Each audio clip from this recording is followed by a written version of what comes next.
ఆమోసు గ్రంథము 4వ అధ్యాయం 12వ వచనం. ఆమోసు గ్రంథము కార్లెస్ బాగుంది. Price the lord. ఇదే బెటర్.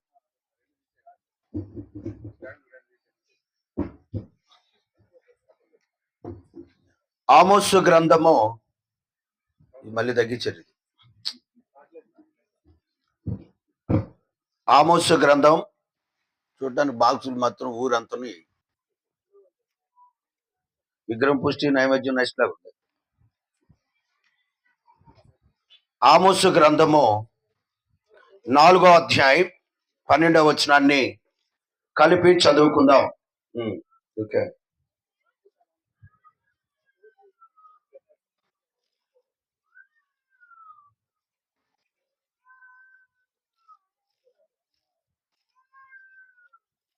అందరం కలిపి చదువుకుందాం.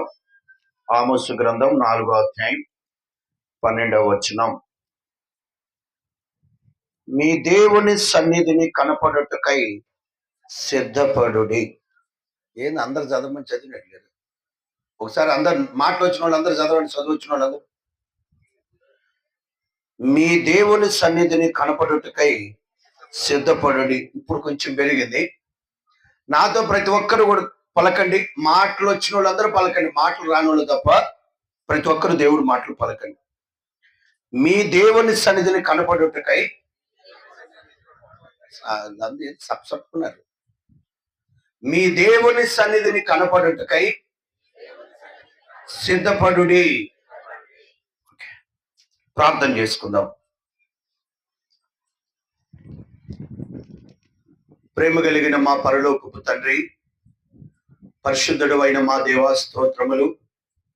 మీ ప్రియకుమారుడు మా ప్రభు అయిన యేసు క్రీస్తు వారి శ్రేష్టమైన ధనికరమైన శుభనామమును బట్టి స్తోత్రములు, వందనాలు తెలియజేస్తూ వచ్చున్నాం. దేవా, ఈ యొక్క రాత్రికాల సమయంలో పెరవలి గ్రామాన్ని ప్రేమించి మీరు ఏర్పాటు చేసుకున్న నూతన యెరూషలేం ప్రార్థనా మందిరాన్ని బట్టి స్తోత్రములు తెలియజేస్తూ వచ్చున్నాం. మరి చుట్టుపక్కల తెనాల నుంచి కానీ చుట్టుపక్కల దైవ సేవకులు, పరిశుద్ధులు, స్థానిక దైవ సేవకులను బట్టి కూడా స్తోత్రాలు. ప్రభువా, పరిశుద్ధులందరిని బట్టి కూడా స్తోత్రాలు. ఈ శబ్ద యంత్రమును మీ స్వాధీనం ఉంచుకోమని ప్రార్థన చేస్తున్నాం. నిలబడుతున్న దాసుడు, నిష్ప్రయోజకుడును నేను. ఎక్కడున్న దైవ సేవకుల కంటే నేనేదో యోగ్యుడునై నిలబడట్లేదు. అయోగ్యుడను, అపాత్రుడును, నాయన ఎన్నికలేని వాడును, తునీకరించబడిన నన్ను ప్రభువా మీ ఆత్మచేత నింపమని ప్రార్థన చేస్తూ ఉంటున్నాం. ఆయన పిలిచిన వానికి కొలత లేని ఆత్మనిచ్చిన గనుక దేవుడు మాటలు పలుకును అన్నారు. స్తోత్రాలు. ఓ ప్రభువా, నిర్గమ 4:12, ఇర్మియా 1:9, లోక 12:10 నెరవేర్చమని ప్రార్థన చేస్తూ ఉంటున్నాం. అదే విధంగా తండ్రి, ఆపరేటింగ్ లో కూడా మీ సహాయపడము. విద్యుత్తునేమి, జనరేటర్ ఏమి, ప్రతిదీ మీ స్వాధీనంలో ఉంచమని ప్రార్థన చేస్తూ ఉంటున్నాం. వచ్చిన వారు ఎవరు ఖాళీగా వెళ్లకుండా ఈ సువార్త కోడిక ద్వారా సమీపంగా దూరంగా ఉన్న ప్రజలతో మీరు మాట్లాడమని ప్రార్థన చేస్తూ ఉంటున్నాం. దేవా, మీ మాటలో ఉన్న మాధుర్యము, మంచితనం మేము గ్రహించినట్లుగా సహాయపడండి. దేవా, మీ దాసుని సిలువ సాట్ మరుగు చేయండి. మీ ప్రజలకు మీరు కనపడుట ద్వారా క్షేమం పొందుతారు. ప్రభు, అదే సమయంలో నేను కనబడుట ద్వారా ప్రజలు క్షేమం పొందలేరు. ప్రభు, కరుణించండి. మీ ఆత్మ సహాయం కోరుకుంటుంది. అమూల్యమైన రక్తంలో నన్ను కడిగి పరిశుద్ధపరచమని యేసు క్రీస్తు వారి శ్రేష్టమైన నామమును బట్టి ప్రార్థించి వేడుకుంటున్నాము తండ్రి. ఆమేన్. పనిచేస్తుంది. Praise the lord.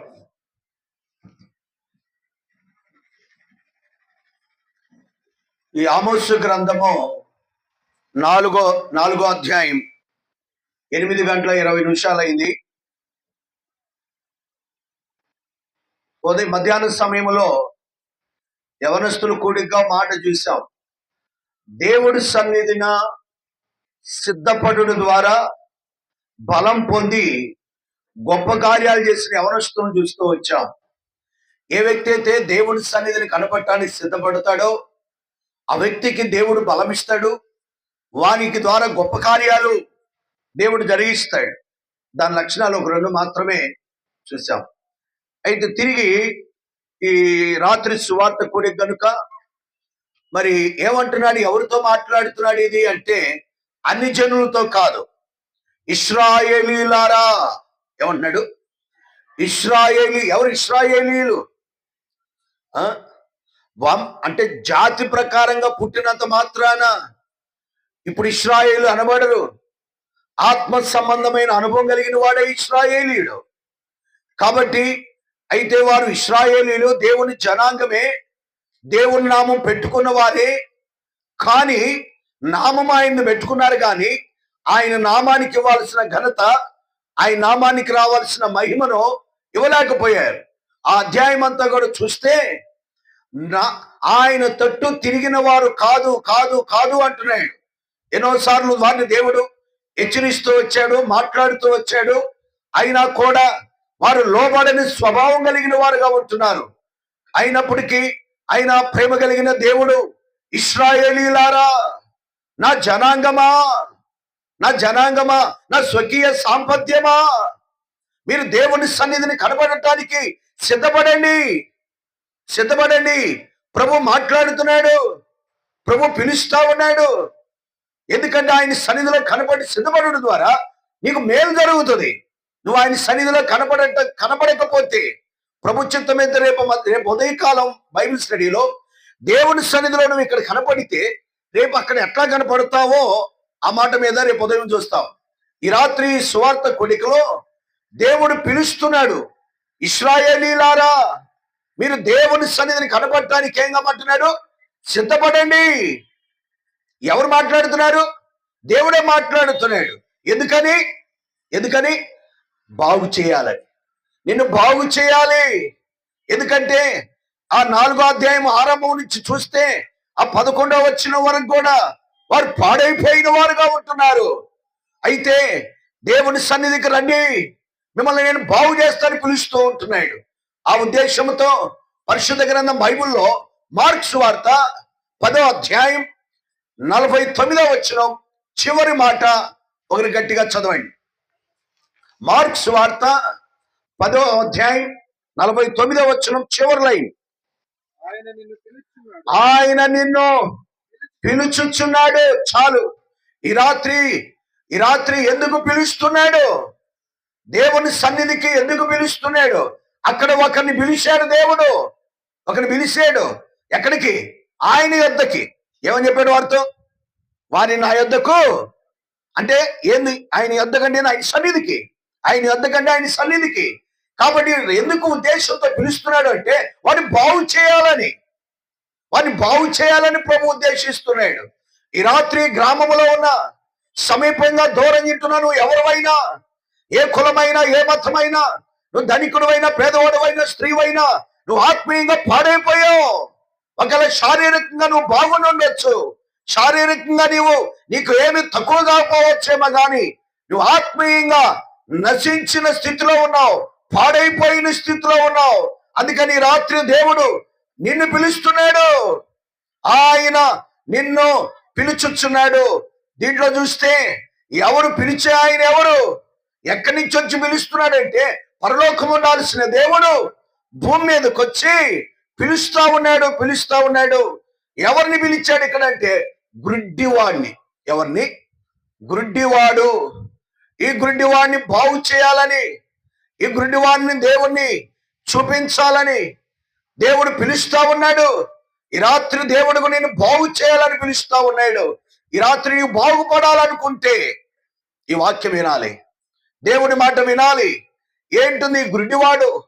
అసలు ఈ గుడ్డితనం ఎందుకు? అసలు బైబిల్లో గుడ్డితనం యొక్క అనుభవం ఎట్లా వచ్చింది అనేది మొదటి భాగం చెప్తాను.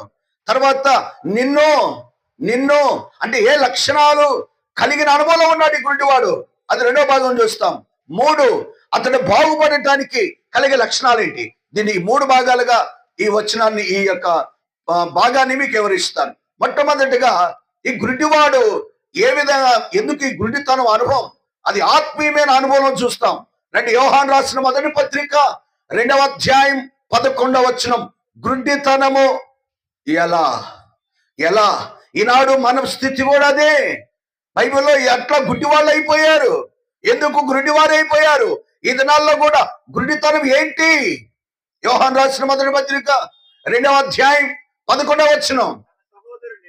తన సహోదరుని చీకటిలో ఉండి చీకటిలో నడుచుచున్నాడు, చీకటి అతని కన్నులకు. అది గుడ్డితనం. ఇప్పుడు మొదటి భాగం ఏంటి? గుడ్డితనం ఎలా ఎలా వచ్చింది? గుడ్డితనం చీకటి. చీకటి దేనికి సాదృశ్యం? చీకటి పాపానికి. అంటే మానవుడి యొక్క పాపమే మానవుడికి ఏం కలుగు చేసింది? గుడ్డితనం కలుగు చేసింది. మానవుడి యొక్క మనోనేత్రము ఎందుకు గుడ్డితనం అయిపోయింది? ఈనాడు కళ్ళుండి కూడా ఏమయ్యాడు? గుడ్డివాడైపోయాడు. దేవుడి సన్నిధి కనబడతానే ఉంది, దేవుని వాక్యం వినపడతానే ఉంది. ఆత్మీయమైన గుడ్డితనం, ఆత్మీయమైన చెవిడితనం, దేవుని ఎదుగు రాలేని ఆత్మీయమైన కుంటితనంలో ఉన్నారు ఈనాడు ప్రజలు. పేరు యేసయ్య నామమే, యేసు ప్రభు పేరే. లేచిన యేసు ప్రభువే, కూర్చున్నా యేసు ప్రభువే, మనలో తక్కువ లేదు. నేను గురిజాల్లో సేవ చేస్తా ఉన్నాను. అక్కడికి రాకముందు తాడువాయి అనే ప్రదేశంలో 11 సంవత్సరాలు సేవ చేశాను. నేను మొట్టమొదటిగా అక్కడికి దేవుడు, నేను ఎంసీఏ చదువుతా ఉంటే అప్పుడు దేవసాయం ఉన్నారు గుంటూరులో, అక్కడ ట్రైనింగ్ వస్తాయని అన్నారు. అక్కడికి వెళ్ళండి అయ్యా, అక్కడ పంపిస్తామన్నారు. సరే అక్కడికి వెళ్ళాం. ఒక స్థలం లేదు, మందిరం లేదు. సరే దేవుడు మాట్లాడితే వెళ్తానని చెప్పా. ఆదికాండం 12వ అధ్యాయంలో నువ్వు చూపించే దేశానికి వెళ్ళుమో అబ్రాహాముతో చెప్పి నేను ఆశీర్వదిస్తాడు. వెళ్ళాం, చెట్టు కింద ఆరంభించాం, చిన్నగా పరిచయం చేస్తూ ఉన్నాం. వస్తా ఉన్నారు. ఆ తాడువై పక్క ఒక గ్రామం ఉంది, సలగిరిగన గ్రామం ఉంది. ఆ గ్రామం దగ్గరికి వెళ్ళిన తర్వాత ఒక అమ్మాయి వస్తా రాలేదు. ఒక సండే మండే రోజు నా పక్కన ముసలాయన ఉన్నాడు, తోడు సంఘ పెద్ద అచ్చంపేట ఆయన. నాకు అప్పుడు మ్యారేజ్ కాలేదు. తోడు ఇద్దరిద్దరు, మన బైబిల్ ప్రకారం ఇద్దరిద్దరు కాబట్టి నాకు తోడు ఆయన ఉంటాడు గదిలో. మేము తిని పరిచర్యకి వెళ్ళేవాళ్ళం. అయితే వెళితే అక్కడ ఆ గ్రామంలో ఆ ఇంటికి వెళ్ళాం. వెళ్ళేది దాదాపు 6 ఆ టైం అయి ఉంటుంది. వెళ్ళిన తర్వాత అక్కడ ముస్లాం కూర్చొని ఉంది. నేను అన్నాను, అవా మల్లేశ్వరుల అమ్మాయి మా దగ్గరకు వచ్చి, అమ్మాయి ఇల్లు ఇదేనా? అవునయ్యా, నువ్వెవరు అంది. అంటే నేను తాడుపోయి దేవుని సేవకున్నాక అవా అన్నా. అవునా అంది. అంటే పొలం పోయి ఇంకా రాలేదయ్యా అంటే, నేను ఆదివారం రాలేదు అందుకని వచ్చానమ్మా, ఒకసారి విజిటింగ్ చేయడానికి వచ్చానన్న. సరేలే కానీ కొంత టైం పట్టుద్ది అంటే, ఈ లోపల ఆమెకు చెప్దాం అనుకున్న దేవుడు మాట్లాడితే నేను చేసిన తప్పు. అంటే ఆమె దృష్టిలో ఏం పేరు అవ్వా నీ పేరు అంది. నా పేరా? మరియమ్మ గారు అంది. మరియమ్మ అంటున్నామే, ఏం పేరు అంటుంది? మరియమ్మ గారు అంది. గట్టిగా ఉంది. సరే మరియమ్మ గారు అంది. యేసు ప్రభువుని నమ్ముకున్నవా అన్న. ఫస్ట్ నా సేవలో మొట్టమొదటి అనమాట. అప్పటికి మాకు అప్పుడు ఇంకా స్థలం లేదు, ఒక అద్దెంట్లో జరుగుతుంది. అయితే ఆమె యగాదిగా చూసి, నువ్వు పుట్టక ముందే నమ్మాను అంటే, అప్పుడు ఇంకా సన్నగా ఉంటా నేను 97లో. అది సరే పుట్టక ముందు నమ్మేమంది. సరే చర్చికి పోతవా అన్న. నేను అడిగేది అట్టుంది, పుట్టి మీద కారం వేసినట్టుంది. చర్చికి పోతవా? లెగితే అక్కడే ఉండే నేనే పాటలు పాడేదాన్ని. బాప్తీసం తీసుకున్నావా అన్న. చిన్నప్పుడే పొందాను. అసలు ఆమెకు నేనేం చెప్పాను? అసలు ఒక్క ముక్క నన్ను చెప్పనేయకుండా అంతే, ఇంకేం లేదు, ఆడుకుంది అంతే. నా పక్కన ముసలాయన సంగతి ఇంక రాలే సాలే అన్నట్టుండ్రు ఆయన. అంటే ఒక ముసలమ్మ కూడా చెప్పలేకపోయేవాడిని. సరే నాయన, ఏంది ముసలాయనకు కూడా నేను లోకం అయిపోయానే, నేను ఇంత చదువు చదివి లేకపోతే ఇంత బతికి పక్కన చచ్చినట్టుంది పరిస్థితి అనుకొని, అబ్బా ఏంది ఒక్క మొక్క కూడా చెప్పకుండా అన్ని రివర్స్ లో మాట్లాడుతుంది.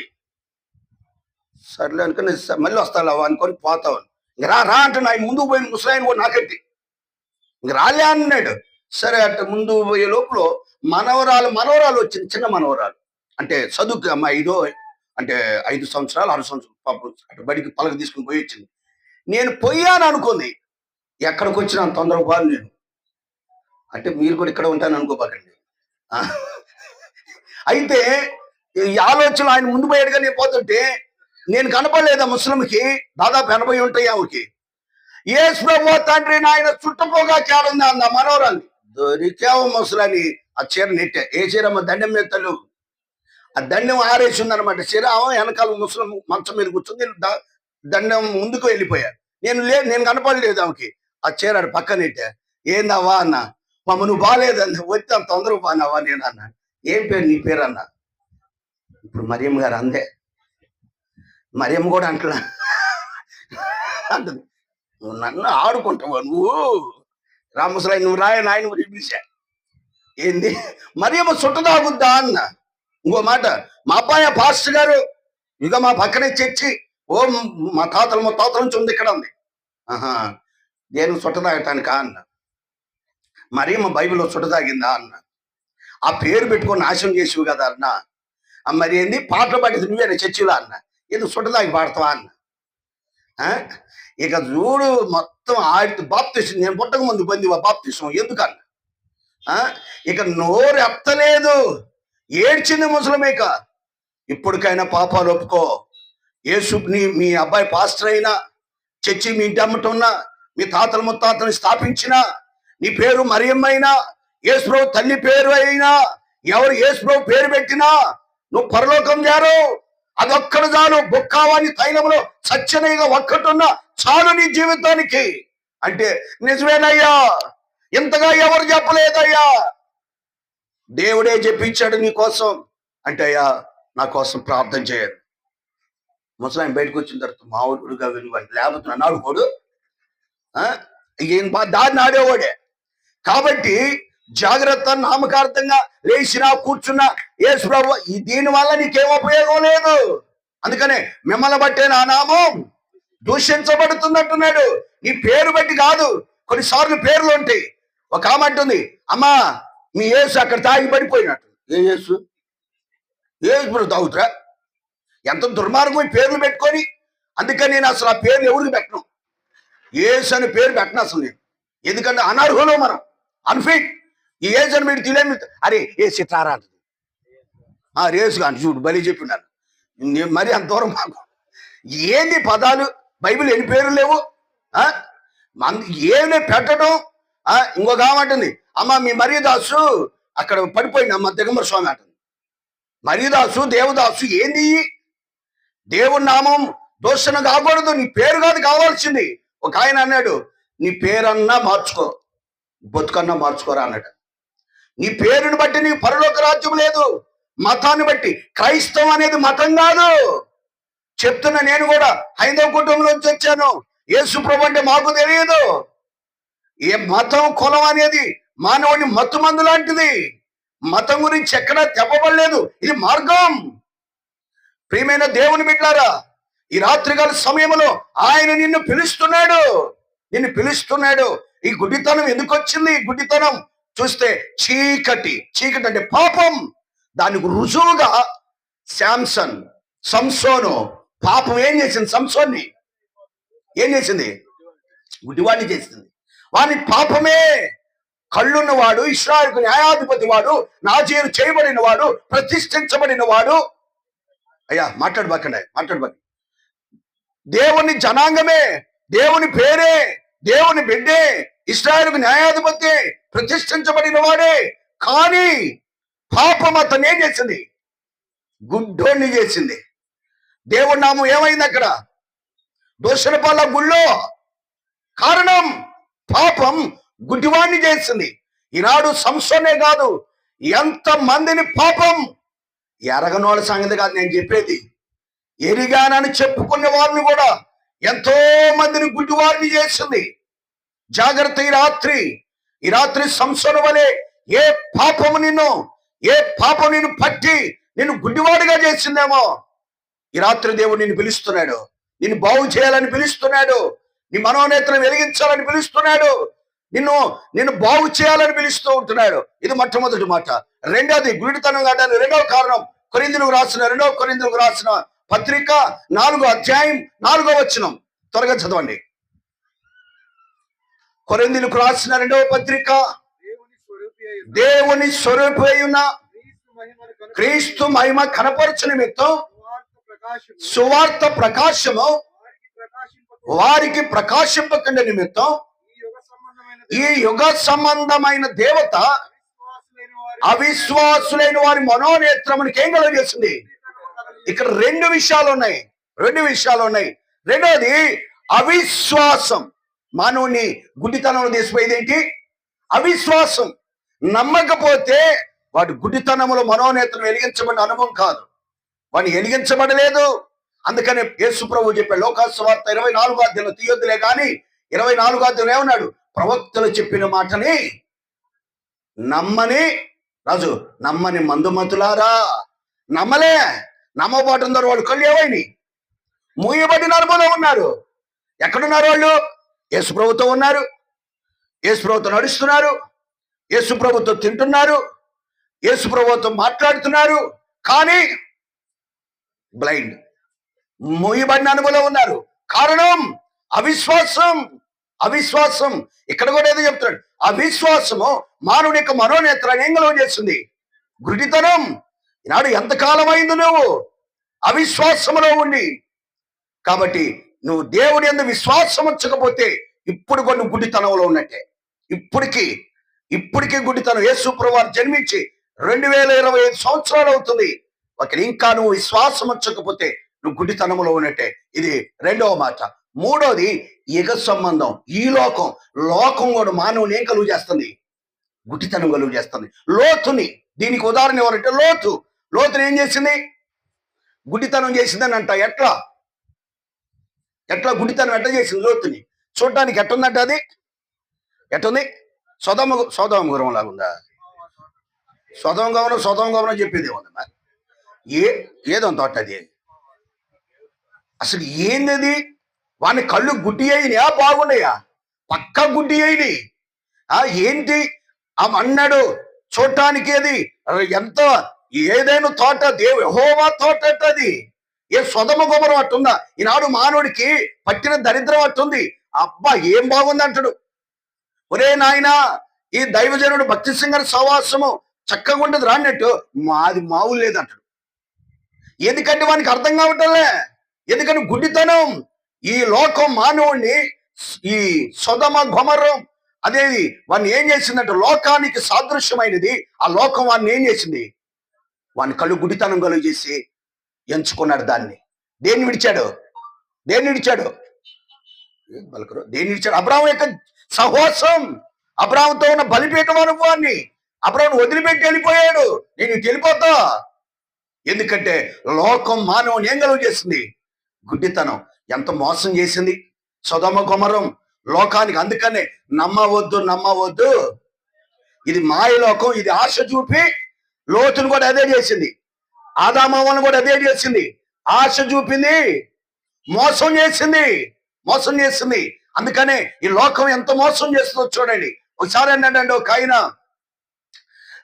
సిటీలో నుంచి విలేజ్కి వచ్చి ఆటో కొట్టుకుని అనౌన్స్ చేశాడట, అయ్యా తెనాలి పట్టణంలో, ఎవరికి అర్థం కావడానికి తెనాలండి, మీ తెనాలి కాదు, తెనాలి పట్టణంలో పలాని సెంటర్లో కొన్ని వస్తువులు ఉన్నాయి, మా దగ్గర అమ్ముతున్నాము, మీకు 3 బెనిఫిట్స్ ఉన్నాయి. అవి ఏంటంటే, మొట్టమొదటిగా మీ జీవితాలు మీ ఇంటికి దొంగలు పడరు, మా దగ్గర వస్తువులు కొన్ని తిని తాగితే. ఏంటని చెప్పట్ల పేర్లు. మా దగ్గర మీరు కొని తిని తాగితే మీ ఇంటికి దొంగలు రారు. 2, మీకు కుక్క ద్వారా హాని జరగదు, మీ ఇంటికి కుక్కల ద్వారా హాని జరగదు. 3, మీకు పాముల ద్వారా కూడా హాని జరగదు అంటున్నాడు. తర్వాత మీకు ముసలితనం ఉండదు అంటున్నాడు. ఇది బాగుందే, ఎక్కడ ఇంతవరకు ఇలాంటి అనౌన్స్ ఎక్కడా చేయలేదే. ఎక్కడ ఒక తెలుగు కల్లా అయినా అయ్యా ఎక్కడ అడ్రస్ ఎక్కడ అన్నాడట. అంటే తెనాలో పలాని సెంటర్ అన్నాడట. సరే నువ్వు వెళ్తున్నావా, అయిపోయిన తర్వాత నీ అమ్మటే వస్తానయ్యా, మాకు అడ్రస్ అర్థం కాలేదు, తోరికి ఇవ్వటి చెప్పినోడు అంటే, రాని సార్ చూపిస్తాం మీకు అన్నాడు. ఈ ఆటోలో అతను కూడా తీసిపోయిన తర్వాత ఎక్కడికంటే ఇదే అడ్రస్. ఏమున్నాయి దీంట్లో అంటే, చుట్ట, బీడీలు, సిగరెట్లు, పాన్పరాగు, గుట్కా, బ్రాందీ, అన్ని ఐటమ్స్ ఉన్నాయి. దీనికి ఏంది లింక్ అన్నాడు. ఈ లింక్ చెప్పకపోతే నీ సంగతి తెలుస్తాడు. చెప్తా సార్, మీరు ఆవేశపడబాకండి, నేను వివరంగా చెప్తా. మొదటి మాట ఏం చెప్పాను నేను మీకు? మిమ్మల్ని కాదు అడిగింది, ఆయన అడుగుతున్నాడు, మీరెందుకు చెబుతారులే. మిమ్మల్ని ఏంటి మొదటిది అంటే, అయ్యా దొంగల పడరా అన్నావు కదా, ఎట్లా వీటికి దానికి ఏం సార్, సింపుల్. ఇవన్నీ తిని తాగితే పక్కలు చెడిపోతాయి. ఈ బ్రాందీ, ఈ చుట్టలు, బీడీలు అంతా చెడిపోతాయి. టీవీ వస్తుంది. ఇక నీకు క్షణం తీరిక ఉండదు, దమ్మిడి ఆదా ఉండదు అన్నట్టు రాత్రి టైంలో ఎప్పుడు దగ్గర ఎక్కువ వస్తుంది తెలుసా పొగులు కంటే? నైట్ టైం చల్లపూట. ఇక దొంగలు కూడా నైటే దొంగతనం చేయాలనుకుంటారు. అయితే ఈ 12 తర్వాత చేద్దాం దొంగతనం, అందరు నిద్రపోతారు అనుకుంటారు. 12 కాంచి మెలకు వస్తుంది.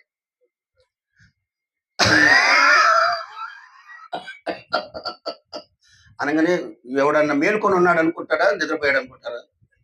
దొంగల ఏరియాకి వచ్చారు. మరి ఇంటికి పోదాం ప్లాన్ చేసాం, ఈడో దగ్గుతున్నట్టే.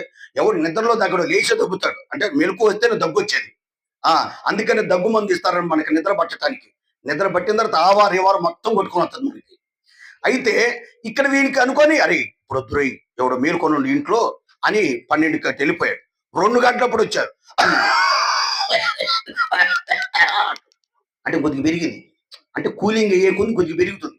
ఈడవుడు రా ఇంకా దగ్గుతుండు అనుకొని ఇప్పుడు కదా ఇంకో గంటకు వద్దాం. ఇక వాడికి 3 అయ్యేది ఇంకా కూలింగ్ ఎక్కువ అవుతుంది కదా తెల్లవారుజాముకి. ఇక చూడండి వాడు ఇంటికి పోయే పనిలేదని దొంగలు పోయారు. ఇంటికి దొంగతనం ఏమి సార్, ఇంకా ఇంటికి దొంగతనం చేయని ఉంటుందండి. ఈ పెద్దని అదే మరి అంతే సూత్రం అన్నాడు. రెండో చెప్పు అన్నాడు. ముసలితనం ఎందుకు ఉండదు చెప్పు అన్నాడు. ఎన్ని తాగితే మధ్యలో పోతావు, ముసలితనం నాకెందుకు నీకు, ఎన్ని తాగితే ఎందుకు, ఇప్పుడు ఎందుకు ఈ చెడు అలవాట్ల వల్ల ఏముంది, చిన్న వయసులోని మరణం ఈ చెడు అంతేనా? ఊరు నాయను. మూడోది ఏందండి? మూడోది ఏముందయ్యా, కుక్కలు పాములు ఆనేది జరగదంటే చిన్న వయసులో అన్ని చెడిపోయి చేతికి ఏమవుతుంది, కర్ర వస్తుంది. ఇంకొక్క పాము ఏం చేస్తుంది, పారిపోతాయి అన్ని. ఇయేనా అన్నాడంట. ఈ పాపం ఎగురుకుంటూ వచ్చిండు ఆటోలు అడగాలని, మెలకొని చారుకొని వచ్చిందంట. అంటే లోకం మనిషిని ఏం చేస్తుంది, ఆశ చూపుతుంది, మోసం చేస్తుంది. ఎరగట్లేదు. ఆదామునంటే మోసం చేశా. బైబిల్ కొంతమంది భక్తులను ఆ విధంగా, లోతునే కాదు ఎంతో మందిని మోసం చేసింది. చూచి ఆకాను మోసపోయా, గెహాజీ ఎంతో మంది చూపు, దావీదు మోసం చేసింది.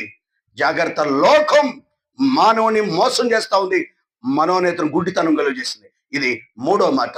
4వ మాట చూస్తే గుడ్డితనం కలగటానికి నిర్గమాకాండం 23వ అధ్యాయం, నిర్గమాకాండం 23వ అధ్యాయం. ఎందుకు గుడ్డితనం కలుగు చేసింది? 23వ అధ్యాయము ఒక్క వచనం చూపుతాకండి. 8వ వచనం. లంచము తీసుకొనకూడదు, లంచము దృష్టి గలవాన్ని ఎట్టంటే గుడ్డితనం ఎట్టవుతారు. లంచానికి గుడ్డితనానికి ఏంటి లింక్ అంటే, ఇక్కడ ఆత్మీయమైన సత్యం ఎంత. లంచము అంటే తనది కాని దానిని ఆశించటం. నీది కాని భార్యని, నీది కాని భర్తని, నీది కాని ఆస్తిని, నీది కానిది ఏదైనా, నీది కానిది ఏది కూడా ఆశించకూడదు. ఈనాడు మానవుడు భార్య ఇంకొక భార్య, భర్త ఇంకొక భర్త, లేకపోతే పెళ్లి కాకముందే పాపం వాడిని కాని దాన్ని ఆశిస్తున్నారు. గుడ్డితనంగాకేముంది? అయ్యో నా భర్త ఉన్నాడు, వాడికి వీనికి తేడా ఏముంది? ఏందమ్మా కాన్రా భలే కలిపారు, వాడికి తేడా కానరాదండి. ఈ గుడ్డితనం కాకపోతే ఇప్పుడు వీని భార్యకే పక్కానికి ఏంది తేడా? అవే వాళ్ళ దేవుడికి అందరికి అయ్యే సృష్టించాడు. కాకపోతే మనిషి కొద్దిగా నలుపో ఎరుపో ముక్కంకరో మూతంకరో చెవులంకరో ఏయో కొద్దిగా అటో ఇటో ఉన్నాయి. తెలుసుకోలేక గుడ్డితనం కాకపోతే ఏమైనా ఉందా? ఎంత పెద్ద వాళ్ళని సొలొమోను సైతం కూడా మోసం చేసింది, గుడ్డోడైపోయా. ఈ రాత్రి ఎంతమందిని గుడ్డితనం కలుగు చేస్తుంది? కారణం తనది కానిని ఆశించడమే లంచం, అదే గుడ్డితనం. ఈనాడు ఎన్నిసార్లు అన్నా కూడా ఇదే ఆశిస్తున్నాడు మానవుడు.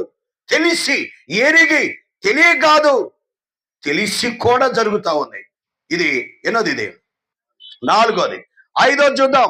గుడ్డితనం కలగడానికి 5వ మాట అపోస్తుల కార్యం 13వ అధ్యాయం 11వ వచనం. అపోస్తుల కార్యం 13:11. స్పీడ్ చదవాలా, మన సబ్జెక్ట్ మొదటి భాగంలోనే ఉన్నాం.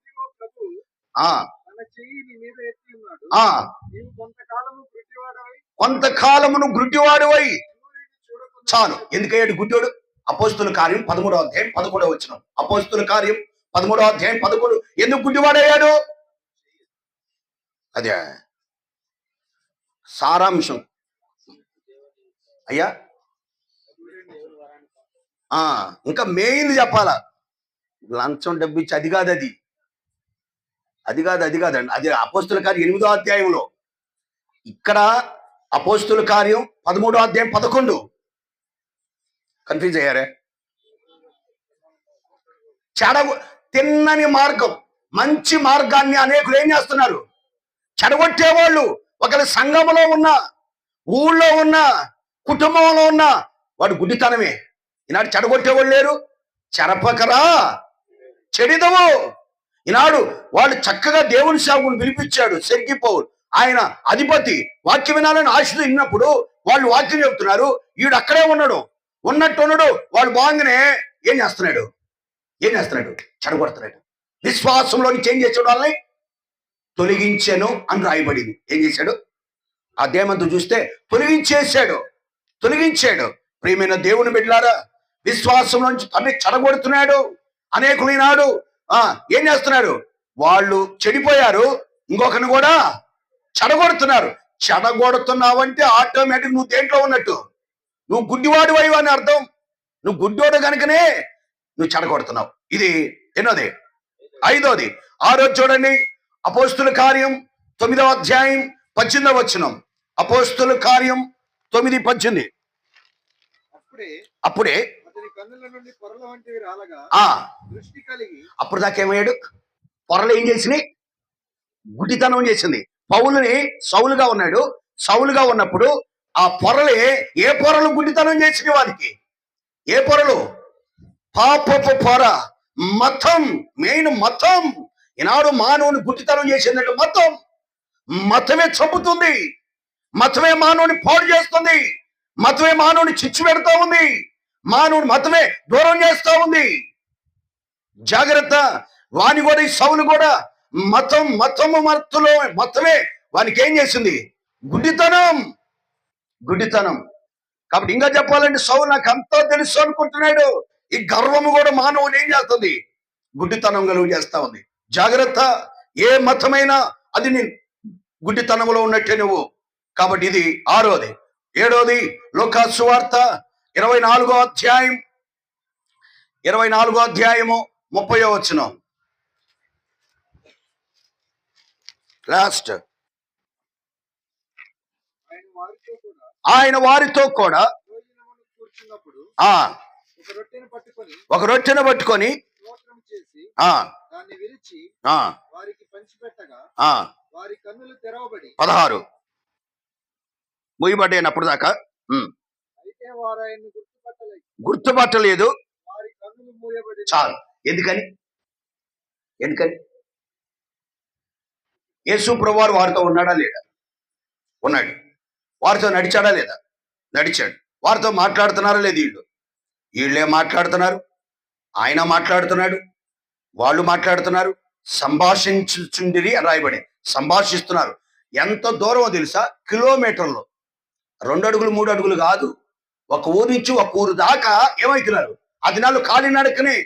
కాబట్టి మాట్లాడుతూ ఉన్నారు. ఎన్ని మాట్లాడుతున్నా వాడు కళ్ళు ఏమైంది? గుడ్డితనం. ఎందుకని? అజ్ఞానం. ఏంటి? అవివేకులారా. ప్రవక్తలు చెప్పిన మాటను నమ్మని అవివేకం. వారి అవివేకం అంటే ఈనాడు మానవుడి యొక్క అవివేకమే అంటే అజ్ఞానమే ఏం కలుగు చేసింది? గుడ్డితనం. అరే, చక్కని సభాసం, దేవుని యొక్క వాక్యం, దైవికమైన క్రమం ఏమి పక్కనున్నా నేనంట ఆ దినాలు యేసు ప్రభు ఉంటేనే ఎరగలేకపోతే ఈ దినాలు ఎరగకి ఎంతమంది దేవుడు నీతో మాట్లాడుతున్నా కూడా, దేవుడు నిన్ను సంధిస్తున్నా కూడా, దేవుడు నిన్ను ప్రేరేపిస్తున్నా కూడా ఎరగట్ల. అదే రోమిలకు రాసిన పత్రికలు అంటాడు 2వ అధ్యాయం. రోమిలకు రాసిన పత్రిక 2వ అధ్యాయం 4-5 వచనాలు అనుకోండి. చూడండి. మారు మనసు పొందు నిన్ను ప్రేరేపించుచున్నది గాని దేవుని అనుగ్రహము మారు మనసు పొందుటకు నిన్ను ప్రేరేపించుచున్నదని. దాన్ని ఏమంటారు? ఎరగట్లేదంటే ఏమంటారు? అజ్ఞానం. అరే, ఎంత జ్ఞానం లేనోడు, ఎంత వివరం చెప్పినా కూడా ఎరగట్లేదు ఎవరా నువ్వు. ఆ తల్లిదండ్రులు బిడ్డలను అంటారు, భర్తను భార్య అని, భార్య కొన్నిసార్లు భర్తను అని చెప్తుంది. అయ్యా, ఇంత చెప్పినా కూడా జ్ఞానం లేనివాడు తోడైవి నువ్వు, ఈ నా కర్మకి అంటా ఉంటుంది. ఇక్కడ కూడా అజ్ఞానమే, మానవుడి యొక్క అజ్ఞానమే దేవుడు ఇంత సమీపంగా. అందుకని ఆయన మన యొద్దకు సమీపంగా ఉన్నా, ఆయన స్వరం వినపడుతున్నా, ఆయన మాట్లాడుతున్నా ఏ మాత్రం కూడా ఎరగని వారుగా ఉన్నారు. దీన్ని ఏమంటారు? అజ్ఞానం ద్వారా మానవుడు ఏమయ్యాడు? గుడ్డివాడు. ఏది మేలో, ఏది కీడో, ఏది క్షేమమో, ఏది క్షేమమో, ఏది పరలోకమో, ఏది నరకమో, ఏది మంచో, ఏది చెడో ఎరగలేదంటే ఏ జ్ఞానమా అజ్ఞానమా? అజ్ఞానం. మొత్తం 7 విషయాలు చెప్పా.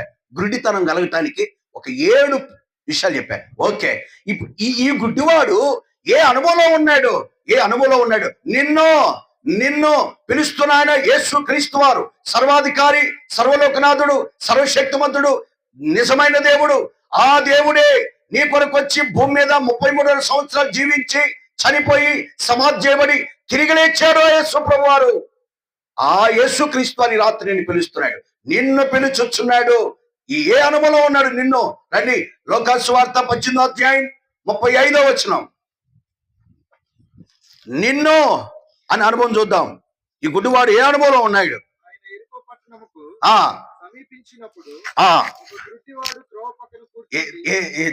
దేనికి దగ్గరలో ఉన్నాడు? ఎరుకో ఏమైంది? శపించబడింది.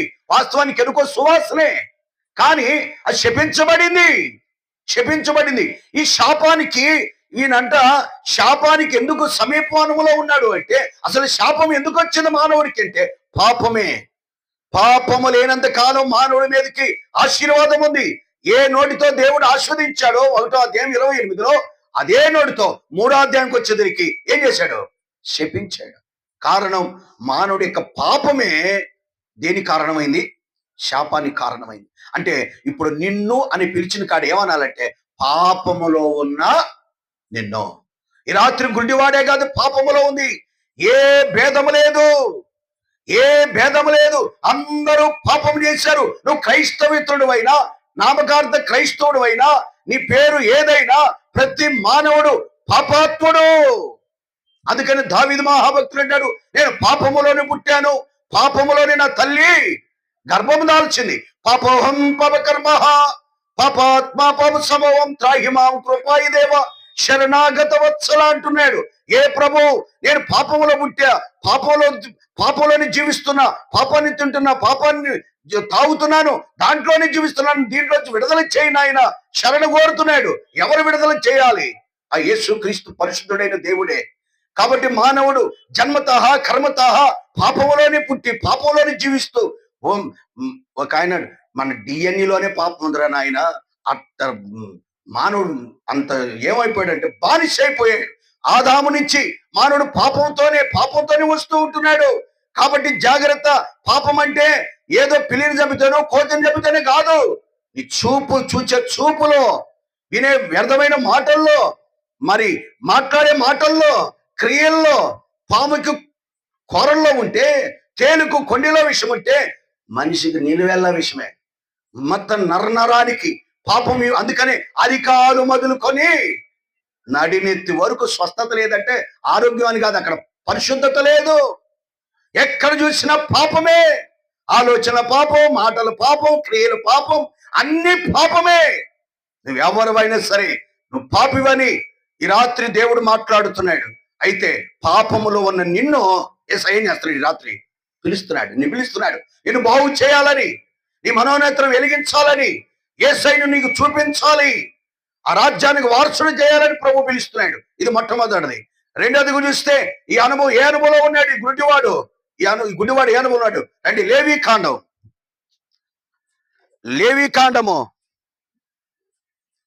21వ అధ్యాయం 18వ వచనం. లేవీకాండం 21:18. ఏలయనగా ఎవని యందు కళంకముండునో, చాలు ఇక చివరిలో దేనికంటే మొత్తం చదివి గుడ్డివాడు వచ్చింది. చివర ఆ వచనం అయిపోయిన తర్వాత నెక్స్ట్ వచ్చింది చదువు. కాలైనను ఆ చేయనను కిందకి రంగరా. కలిగిన వాడే గాని సమీపింపకూడదు. అది ఎక్కడ సమీపించకూడదు? వీడు దేవుని సన్నిధిని. దేవుని ఎందుకని వానికి ఏదో కళంకం ఉంది అంటే దేవుడి సన్నిధికి ఏమయ్యాడు ఆ వ్యక్తి? దూరం. అంటే అంటే ఈ వ్యక్తి కూడా దేవునికి ఏ అనుభవంలో ఉన్నాడు? పాపములో ఉన్న ప్రతి వ్యక్తి దేవుడికి ఏమయ్యాడు? దూరం. నేనంట మరణము భార్యకి భర్తకి, బంధువుకి స్నేహితుడికి ఇరుగు పొరుగు వారికి ఏం చేసింది? మరణం దూరం చేసింది. పాపం దేవునికి మానవుడికి. ఆదాము అవ్వలు దేవునితో ఉన్నారు. అయితే ఎప్పుడైతే పాపం చేశారో వారి దేవునితో సవాసం భూమి మీదకి నెట్టివేశాడు. కారణం పాపమే మానవుడికి ఏం చేసింది? దూరం. అంటారే ఎంతంత దూరం? చాలా చాలా చాలా దూరం, అనంతం, ఇన్ఫినిటీ. అంత దూరం అయిపోయాం. ఎందుకంటే పాపమే మానవుడిని దేవుడికి దూరం చేసి, తప్పుపోయిన కుమారుడికి ఎందుకు దూరం అయిపోయాడు? తన యొక్క పాపమే తండ్రింటికి ఏం చేసింది? దూరం చేసింది. నాడు మానవుడు పాపమే దేవునికి దూరం చేస్తుంది. ఒకరి రాత్రి నువ్వు దూరస్తుడుగున్నావేమో, దేవుడింటికి, నూతన యెరూషలేము ప్రార్థనా మందిరానికి దూరంగా ఉన్నావేమో నాకు కొట్టని. ఈ రాత్రి దేవుడు నిన్ను పిలుస్తున్నాడు, దూరస్తుడువైన నిన్ను. బైబిల్ అన్నాడు ఒకప్పుడు మనందరం ఎవరో అని రాయబడింది, దూరస్తులం. అయినా దూరస్తుడు అయినా నాకొద్దు, ఆ యేసులో నాకొద్దు, దేవుడి మందిరం వద్దని నువ్వు దూరంగా ఉన్నా, దూరస్తుడు అయిన నిన్ను కూడా ఆయన ఏం చేస్తున్నాడు? పిలుస్తున్నాడు. ఇది రెండవ అనుభవం. మూడవ అనుభవం చూద్దాం. ఇప్పుడు అందరూ అతను ఏమంటారు? అతన్ని ఇప్పుడు మాట్లాడుతూ ఉంటే అతనికి ఏం చేశారు? గద్దించిరి అని ఏమన్నారు? ఏ గుడ్డ రాదు అంటే అతను ఏమై ఉంటాడు? అతని పరిస్థితి ఎట్టుంటది? నిరాశ, నిస్పృహ. అయ్యో నా జీవితం ఏంటి? ఇప్పుడు గుడ్డివాడు అందరు చూసి నవ్వుకుంటుంటారు. ఇతను చూసినప్పుడు ఏందంటారు? నీకేమైనా కనపడుద్దా అన్నారు అనుకో, వాడికి ఏమైంది మనసు? ఏంటి నా జీవితం? నాకేంది దేవుడు నాకు ఈ కర్మ పెట్టాడు? నాకు అందరూ చూసి అయ్యి అని చూసి నవ్వుతున్నారు. ఏందనంటే నాకు చెప్పేవాళ్ళు లేరు అని నిరాశ. ఈ రాత్రి ఇక్కడ కూర్చున్నావు, వాని బాధను బట్టి, ఏ బాధను బట్టి నువ్వు నిరాశలో ఉన్నావేమో. నిరాశ ఎప్పుడు వస్తుంది తెలుసా?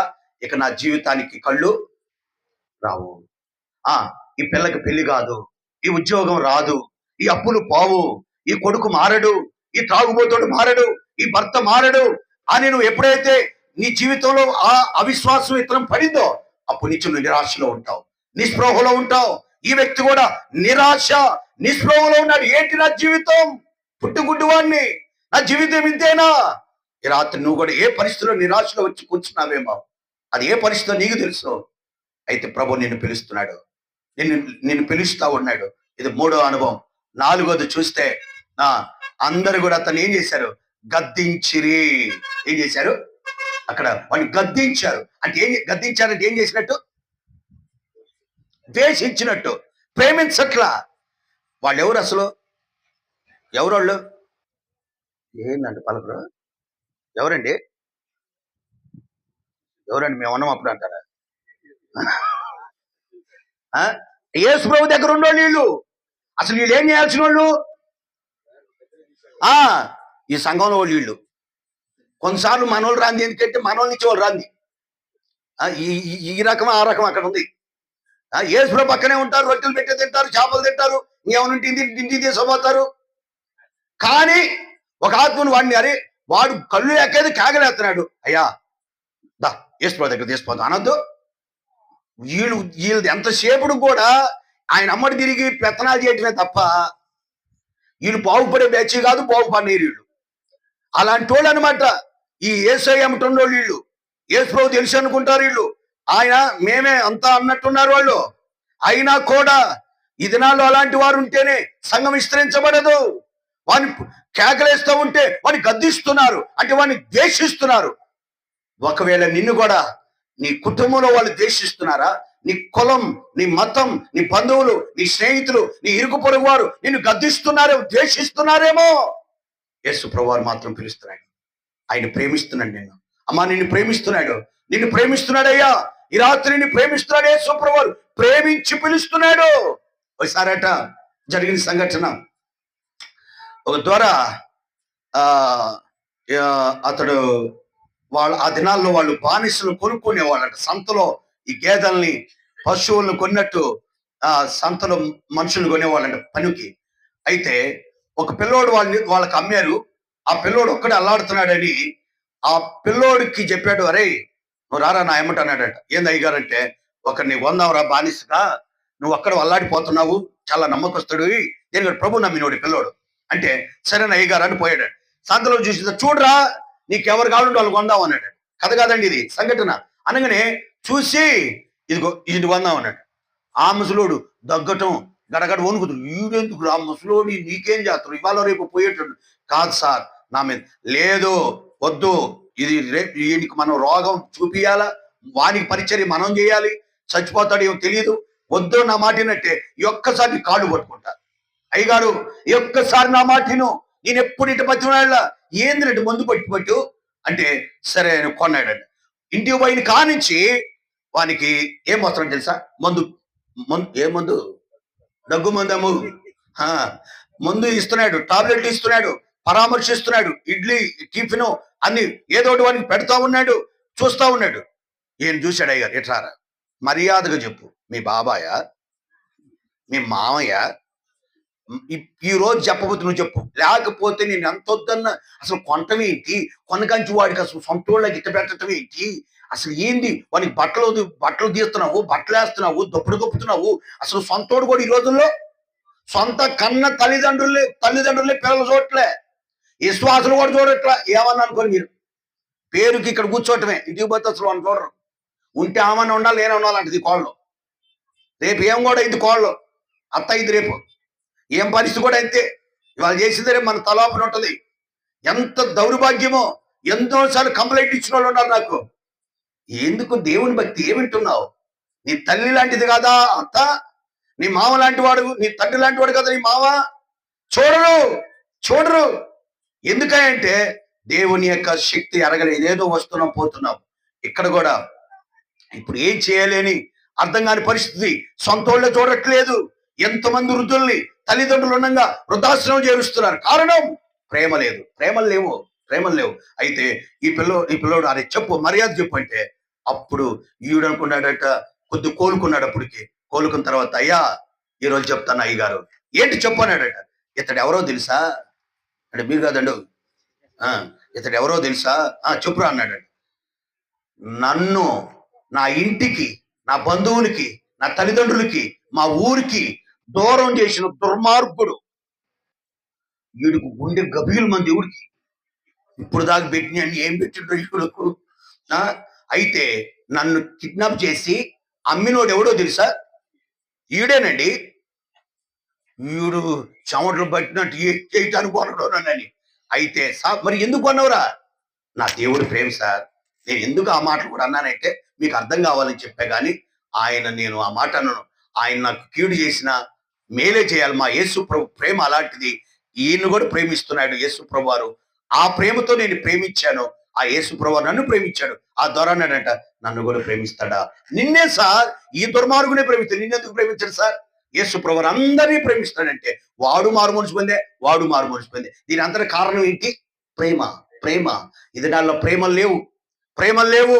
అంతా కూడా ద్వేషం, కక్షలు, పక్కనే కూర్చుంటాం కానీ ఒకరికొకరికి పడదు. నేను ఒకసారి చెప్పడానికి పోయే వాక్యం, ఏ ఊరి పేర్లు చెప్పను, కూర్చున్నారు. ఈ అడావుడికి వచ్చి ముసుకేసుకొని ప్రార్థన చేసుకుంది. ఆమె అది ఏం చేసుకుందో దేవుడు ఎరుగు. ఇటు చూసింది, సైతాన్ ఇక్కడే ఉందా, లేచిపోయింది. నీ కొందరే ఆగు అనుకున్నాయి కాదు, అయిపోయి వాక్యం అంత అయిపోయిన తర్వాత రాండి, ఏ ఊరు, నువ్వు యాడ్నించి వచ్చావు, మీరిద్దరు పర్లోకం పోతారా అన్న.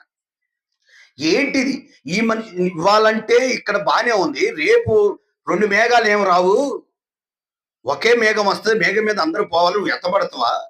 అయ్యా తప్పు అయిపోయింది.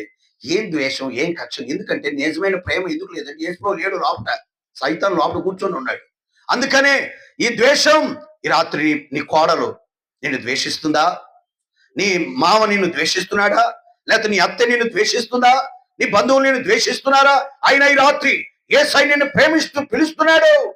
ఇది 4వ అనుభవం. 5వ చూస్తే అతడు ఏ అనుభవంలో ఉన్నాడో తెలుసా? చూడండి, పరిశుద్ధ గ్రంథం బైబిల్లో నుంచి అతను గద్దించిరి అని చెప్పాము, చూసాం కదా. అంటే తునీకరిస్తున్నారు. ఏం చేస్తున్నారు? తునీకరిస్తున్నారు.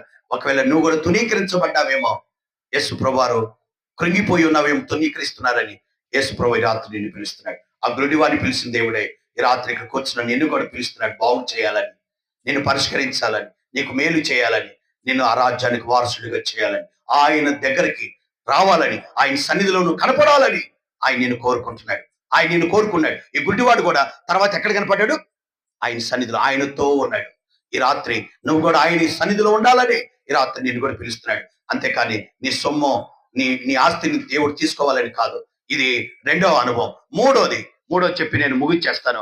టైం 8:20 చెప్పే కదా, 9:07, ఇంకొక 20 నిమిషాల్లో క్లోజ్ చేస్తాను. ఖచ్చితంగా గంటలు ముగిస్తాను. అంటే ఇంకొక 15 నిమిషాలు క్లోజ్ చేస్తాను. ఇప్పుడు ఈ వ్యక్తి పిలుస్తున్నాడు అని చెప్పారు. ఇతరులో ఉన్న మంచి లక్షణాలు ఏంటి? ఒక 7 ఉన్నాయి ఆ అధ్యాయంలోనే, ఎక్కువ రిఫరెన్స్లే ఉండవు, దాంట్లోనే చూపిస్తాం. పాయింట్ నెంబర్ 1, లూకా సువార్త 18వ అధ్యాయం 36వ వచనం చదవండి తొందరగా. బాగుపడాలంటే ఈ రాత్రి 7 నీకు కావాలి. ఈ రాత్రి నువ్వు దేవుడి సన్నిధిలో ఇక్కడ కాదు అక్కడ కూడా నువ్వు కనపడాలంటే, యేసుతో నువ్వు ఉండాలంటే, ఆ రాజ్యానికి వారసుడు కావాలంటే ఈ 7 నీలో ఉండాలి. మొట్టమొదటిది జన సమూహము దాటిపోవచ్చున్నప్పుడు వాడు అది టర్నింగ్ పాయింట్. ఏంటంటే అతని జీవితాన్ని బాగు చేయడానికి ఏంటో తెలుసా? యేసును ఏమన్నాడు? చప్పుడు. ఏ చప్పుడు? మనం అన్ని చప్పుళ్ళు వింటాం కానీ ఏసే చప్పుడు వినం. అన్ని చప్పుడు, పనికిమాల చప్పుళ్ళు అన్ని వింటాం. అది సెల్ ఫోన్ చప్పుడైనా, టీవీ చప్పుడైనా, లేకపోతే డ్రామా అయినా, డాన్స్ అయినా, లోకంలో ఏ అనౌన్స్ అయినా, ఏ చప్పుడైనా వింటావు. యేసును గురించి చప్పుడు అంటే నీకు చెవులు పోతాయి, వినబుద్ధి కాదు, ఇసుగు పడుతుంది. చూడండి ఎంత దారుణమైన పరిస్థితితో. అదే ఈ పెరవల గ్రామంలో డ్యాన్స్ ప్రోగ్రాం పెట్టామన్నట్టుది, అసలు ఈ ప్రజలే ఉంది, అసలు ఊరు మొత్తం అక్కడ కూర్చోపోయిందా? ఎందుకంటే మనోనేత్రం గుడ్డితనం కలుగు చేసింది నాడు. జాగ్రత్త ప్రియమైన దేవుని బిడ్డలారా, ఈ వ్యక్తి బాగుపడటానికి యేసును గురించి చప్పుడు విన్నాడు. ఈ రాత్రి దేవుడు వాక్యం వింటే ఆ వాక్యమే నిన్ను బాగు చేస్తుంది. ఏముంది బైబిల్లో? నీ వాక్యమే నన్ను బ్రతికించును అంటే బాగు చేసి బ్రతికిస్తుంది. నీ వాక్యమే నన్ను నెమ్మది కలుగు చేస్తుంది. నీ వాక్యమే నా ప్రాణమును తెప్పరిల్ల చేస్తుంది. వాక్యం అంతా జీవము కలిగినది. ఈ రాత్రి నేను బాగు చేసేది వాక్యమే, నేను శుద్ధీకరించేది వాక్యమే. ఇది మొట్టమొదటి మాట. రెండోది విన్నాడు. రెండో మాట ఇది ఏమని అడుగగా అర్థమై అడిగాడా, అర్థం కాక అడిగాడా?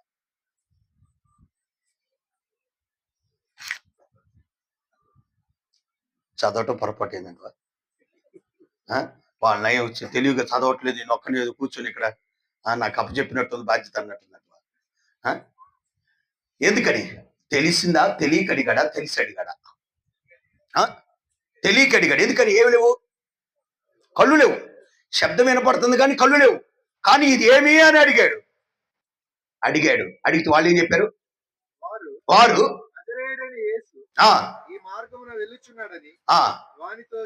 చాలు అంటే తెలుసుకున్నాడా, తెలుసుకోలేదా? అందుక తర్వాత ఏమంటాడు? అప్పుడు వాడు యేసు తెలిసాడా, తెలుసుకోలేదా?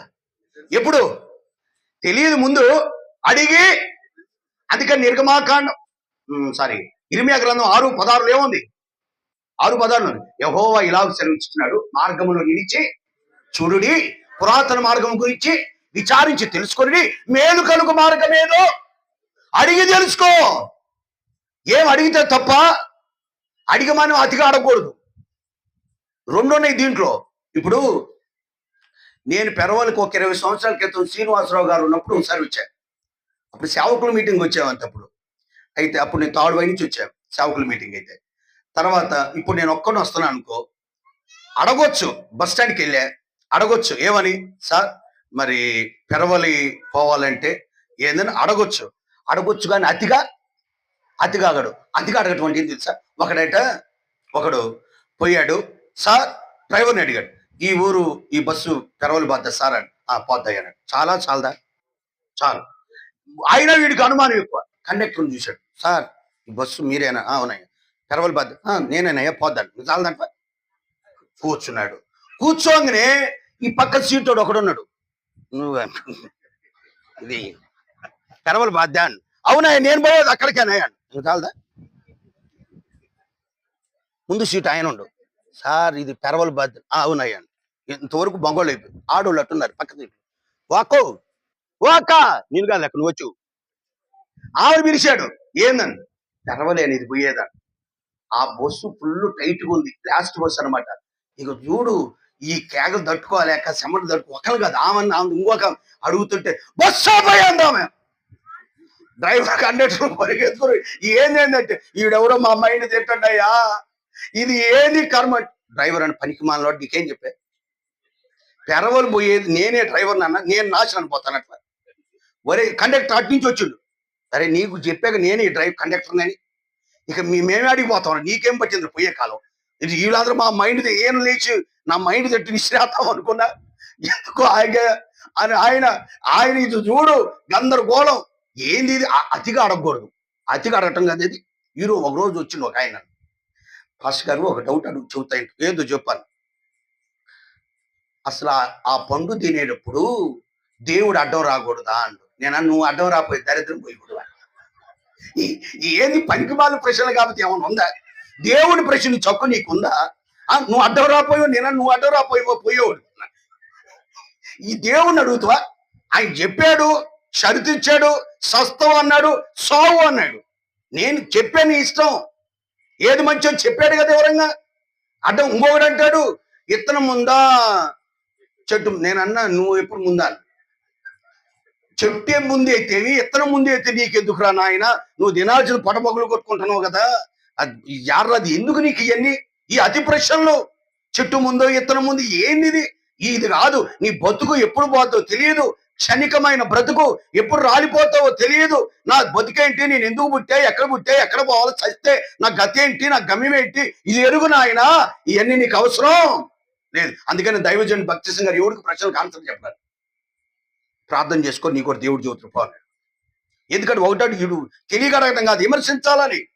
జాగ్రత్త. ఇట్లా అతిగా అడుగుతాడు. ఇంకొకడు ఉన్నాడు అసలు అడగడు. ఇది రెండో బ్యాచ్. ఇది ప్రమాదమే. ఒకడు కొత్తగా పెళ్ళయిందట. పెళ్ళయి వాడి చదువు లేకపోయి ఇన్సర్ట్ చేసిందట. నాకు తగ్గ వాడు టై కట్టాడంట. కట్టి పెళ్లి కదా భార్య ముందు కొద్దిగా చూపిస్తే కొద్దిగా బాగుంటుందని చూపించి ఆ పెళ్లి నిజానికి వెళ్తా ఉన్నాడు. వెళ్ళి ఆ అత్తగారింటి కాడి నుంచి కాకుండా వాళ్ళ అమ్మగారింటి నుంచి వీళ్ళ అత్తగారింటికి పోవాలి. అడవిలోంచి పోవాలి దారి. వీళ్ళు బయలుదేరి లాస్ట్ బస్కి ఎక్కారు. లాస్ట్ బస్కి అక్కడ తీసిపోయాడు భార్యని. భార్య అంటుంది, ఏమండి ఈ బస్సు అడుగు మన ఊరు బాధ్యత లేదు, మన అమ్మగారు మీ అత్తగారు మీ ఊరి కంటే పిచ్చి మొహం పెరవాలి. ఆ ఎర్ర బస్సు ఎప్పుడు మా ఊరికే పోయేది. అంటే పచ్చ బస్సు బాధ.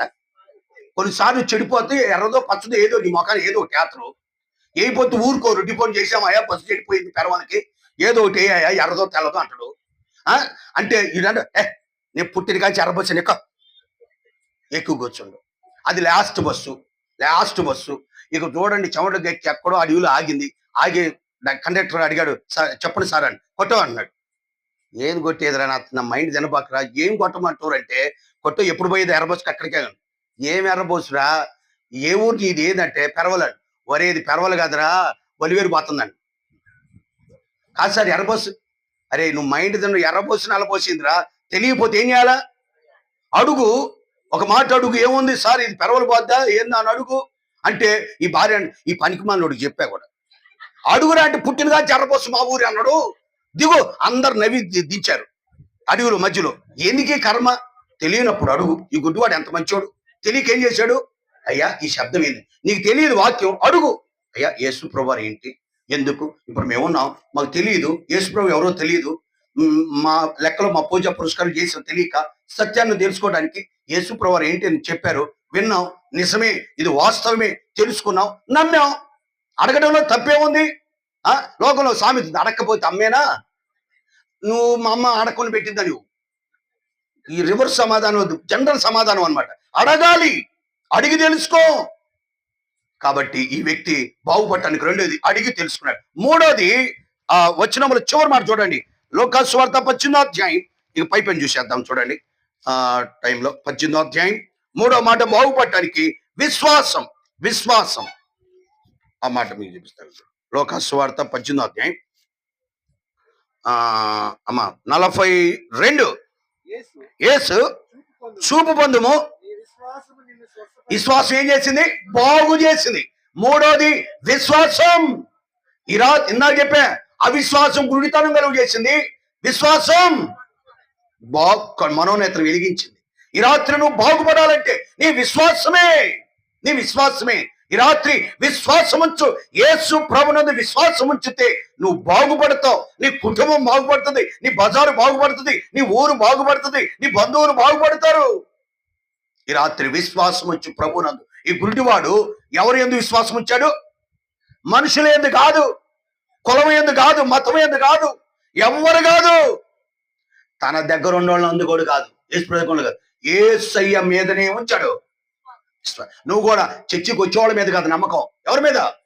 విశ్వాసముని కర్త, దాని కొన యేసువై మీద విశ్వాసం వచ్చు, నీవు నీ కుటుంబం బాగుపడుతుంది. అంతకంటే మార్గం లేదు. ఇది మూడోది. చాలు, విశ్వాసం మీద అని చెప్తే టైం అవుతుంది. ఇది 3. 4 చూద్దాం. 4వ మాట చదవండి. అదే వచనంలోనే 37 చదవండి. 37 కానీ 38. అప్పుడు వారు, యేసు దావీదు కుమారుడా కరుణించమని కేకలు వేయగా, మరి ఎక్కువగా దావీదు కుమారుడా. ఏముంది లక్షణం? 4వది ఇది ఒప్పుకున్నాడా? కాదు కాదు, మనుషులు కేకలకు భయపడాలా, మనుషులు గద్దింపుకు భయపడాలా, వాటిని పట్టించుకోవాలా. మరెక్కువ కేకేశాడు. కేకేయమాకని వాళ్ళు అరిచారు, కానీ వాళ్ళకి భయపడిన వాడు. నువ్వు బాగుపడాలంటే నీ కులం మతానికి భయపడబాకు, మనిషికి భయపడబాకు, జీవము కలిగిన దేవునికి భయపడు. దేవునికి భయపడు, నువ్వు బాగుపడతావు, నువ్వు ఆస్వాదించబడతావు. దేవుని భయం, దేవుని యందు భయభక్తులు కలిగుంటే నువ్వు భయపడతావు, తద్వారా నువ్వు బాగుపడతావు. ఈ దినాల్లో బాగుపడకపోవటానికి కారణం ఏంటంటే భయం లేదు. భయం లేదు. దేవుడు వాక్యం అన్న భయం లేదు, దేవుడు సన్నిధన్న భయం లేదు, దేవుడు అనేది భయం లేకుండా పోయింది. కారణం సాతాను లోపట వాళ్ళు హృదయాన్ని కఠినపరిచాడు. ఈ రాత్రి గుర్తుపెట్టుకో, ఈ వ్యక్తి దేవునికి భయపడ్డాడు కానీ మనుషులకు భయపడాల, అందుకనే బాగుపడ్డాడు. ఒకవేళ మనుషులకు భయపడి అరవక అని మెలకొని కూర్చుంటే ఏమయ్యేవాడు?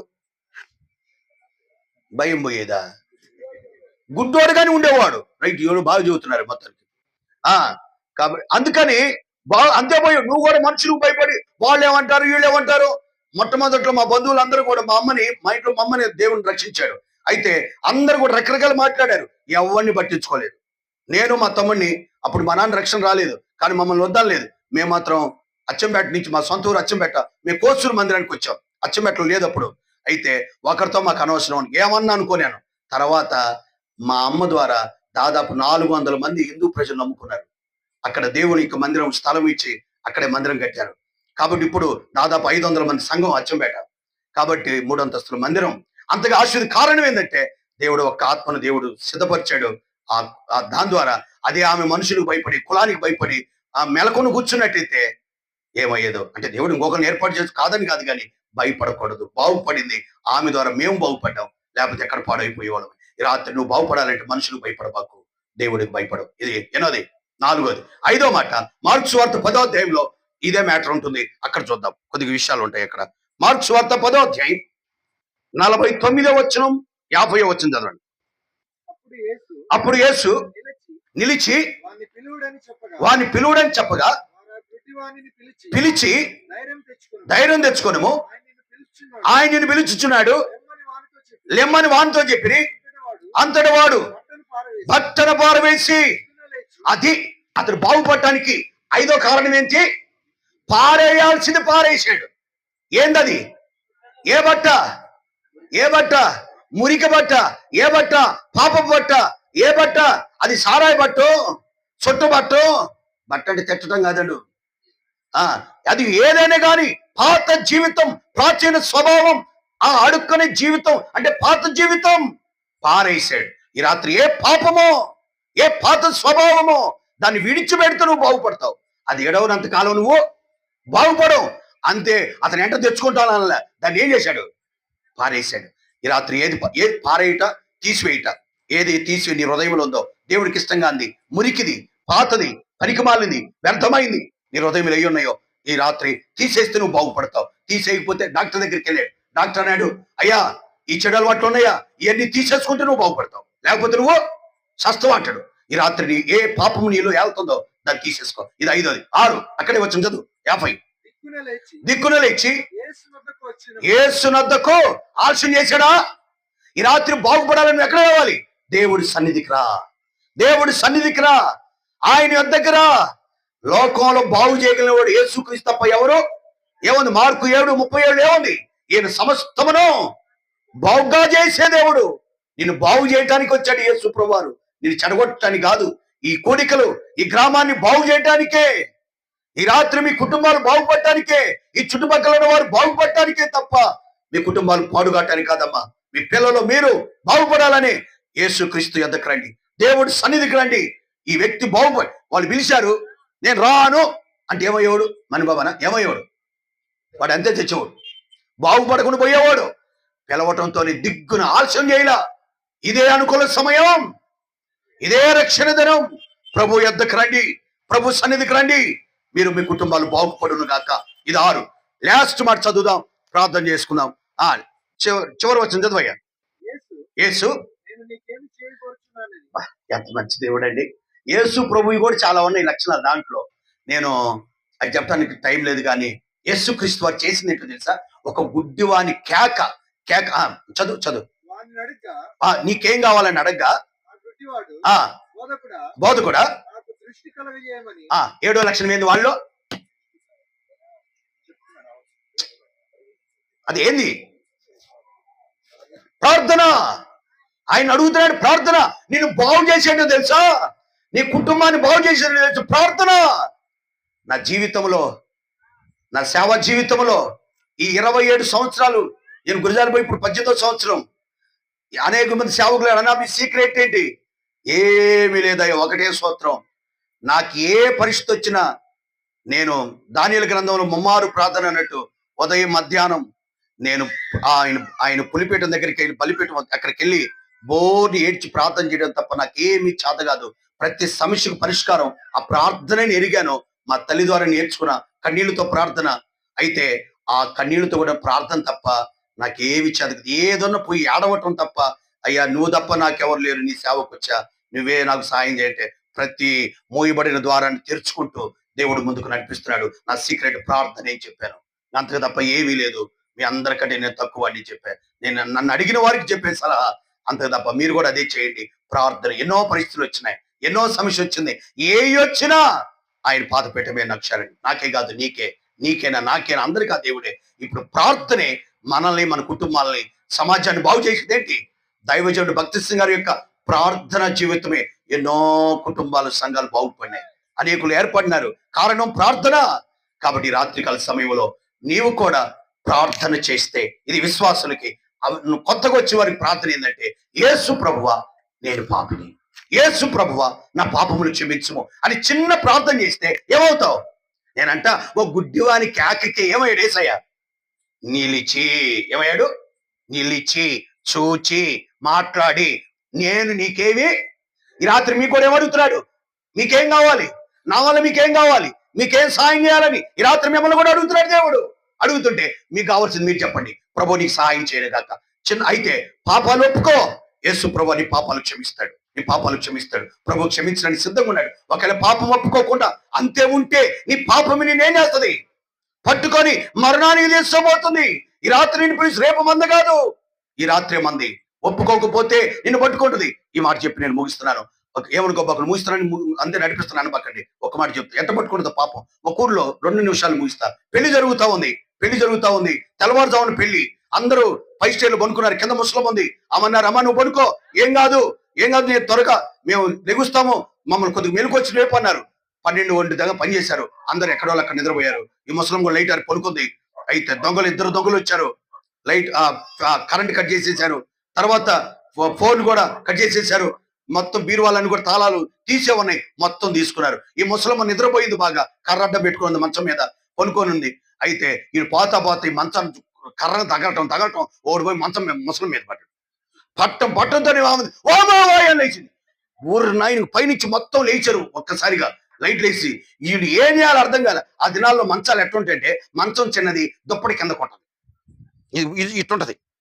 ఈ ఒకడేం చేశాడంటే పైకి సన్సైడ్ మీద పనుకున్నాడు. ఒకడు చీకట్లో సన్సైడ్ అని తెలుసుగా, బల్ల దాని మీద పనుకోడు. వీడికి ఎక్కడం జాత కాదు, ఎమ్మండి దీని కింద పనుకోడు. ఈ మంచం కింద పనుకోడు, దుప్పటి కింద దాక్కుంది. వచ్చేసారు. ఏమైంది బీరువాలు మొత్తం డబ్బులు. ఊరి నాయన వీడు కింద ఉన్నోడు మూట పెట్టుకొని పనుకోడు. ఇక చూసి కొంప ముంచే ముసలు ఏం పని చేసి లేకపోతే ఏమైంది, ఎవడంటే నాకేం తెలియదయ్యా, అంత పయ్యోడికి తెలుసు అన్నాను. పయ్యోడు అంటే ఎవడామా? సన్సైడ్ మీదోడు కాదు. మనకు అలివి కానప్పుడే కదా అనేది. అలివి వరకు ఎగురుతాడట. అలివి కానప్పుడు సతికలు పడి నడుచూస్తాం అనమాట. ఏమో నాకే తెలియదయ్యా, అంత పయ్యోడికి తెలుసు. వీడు అనుకున్నాడు నన్ను చూసింది ముసలని. నేను ఒక్కనే కాదు, మంచం కింద కూడా ఉన్నాను. లైట్ వేసి రాడది. ఇద్దరిని ఇమ్మానం మొత్తం మోగిచ్చారు. ఒరే పని పోయి ఆమన్నది ఒకటి. లోకంలో సామెత, దొంగ అంటే బుద్ధాలు చూసుకున్నాడు. అట్ట కర్మ బట్టి అంటే వాడి పాపం అని ఏం చేసింది, అటు పట్టించింది. నేను అమరావతి కాలేజ్ చదివాను. నేను చదువుతున్నప్పుడు అక్కడ 2 వర్గాలు కులాలు భయంకరం, ఒకరు చంపుకుంటారు. ఒకరిని చంపితే మగవాళ్ళు ఊళ్ళో ఉండరు అసలు. మిగిలిన వాళ్ళు నైట్ టైం వస్తుంటారు భార్య పిల్లలు చూడటానికి. ఒక కుటుంబం అన్నదమ్ములు 5 ఆ ఇంట్లోనే ఉన్నారు. పోలీసు వాళ్ళు తిరుగుతున్నారు. నైట్ తిరుగుతుంటే మేత వేయటానికి పెద్దోడు అన్న బయటకు వచ్చాడు. పోలీసులు పట్టుకుంటే వీడు బావద్దు మెలకుండా, అరే రెండో వాడు నువ్వన్న నీరా అంటే ఇంకొకడు ఉన్నాడనేగా. వాడొచ్చి బయటకు వచ్చిండు. బయటకు మేతేండు. వీళ్ళు పోలీసులు వాడిని పట్టుకున్నారు పక్క నుండి. వాడు అంటాడు మూడో వాడు నువ్వన్న నీరాడు. వాడు ఇట్ట మొత్తం 5 చెప్పుకున్నారు. చూడండి ఎట్టుందో. అంటే ఎవడు పాపం అని ఏం చేస్తుంది. జాగ్రత్త, మోకరించండి, ప్రార్థన చేస్తారు. కాబట్టి ఈ రాత్రి నువ్వు బాగుపడాలంటే ఆయన్ని పిలుస్తున్నాడు. ఆయన సన్నిధికి రండి. ఆయన సన్నిధిని కనపడటానికి వస్తే ఈ వ్యక్తి వచ్చాడు కాబట్టే బాగుపడ్డాడు. ఒకళ్ళు నేను రాను అంటే బాగుపడేవాడు కాదు.